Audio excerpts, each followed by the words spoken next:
La faculté de droit de l'Université de Sherbrooke développe depuis 3 décennies des programmes uniques au Canada en droit et politique de la santé. Ces formations de deuxième cycle offertes à Sherbrooke et Longueuil font écho aux phénomènes actuels qui touchent le domaine de la santé, des questions qui vont bien au-delà des soins médicaux hospitaliers. Jusqu'où l'État peut aller, par exemple, pour nous dicter un peu une conduite de personne qui prend sa santé en main et qui touche, par exemple, le tabagisme, les infections transmissibles sexuellement ou par le sang, comme le VIH.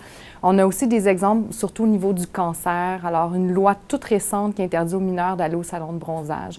Donc, on a beaucoup d'exemples aussi avec la taxation de la malbouffe. Témoin de l'évolution du droit de la santé, le professeur Robert Coury s'intéresse notamment aux questions de responsabilité, celle du corps médical, mais également celle du patient.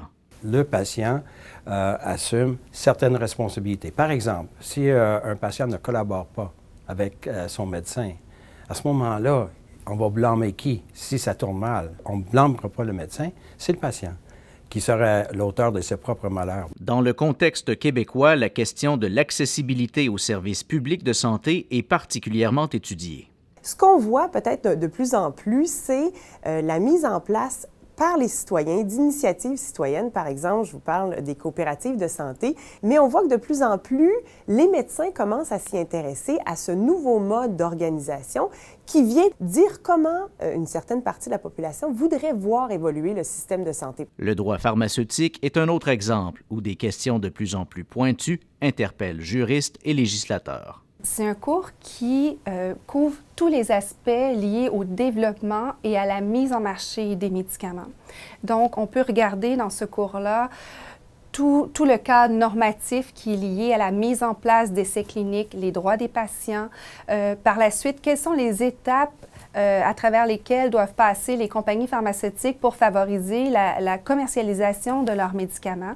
Voilà autant d'éléments qui interpellent toute une série d'acteurs touchés de près ou de loin par des questions précises. Le profil des étudiants est donc très varié. C'est un programme qui évolue constamment. Maintenant, il y a des sous-spécialités. Il y a des gens qui se spécialisent en droit public de la santé, des gens en droit privé de la santé. Moi, en fait, je suis actuellement avocate, donc j'ai pratiqué en droit civil. Ce que je voulais, c'était me spécialiser dans un domaine de droit que j'aimais particulièrement. On cherche de plus en plus à se spécialiser. C'est de plus en plus important de pratiquer dans un domaine de droit qui est circonscrit, qui est précis. Mais aussi, à chaque année, nous accueillons des médecins, des pharmaciens, des dentistes, beaucoup d'infirmières, des travailleurs communautaires qui sont intéressés de mieux connaître leur environnement de travail.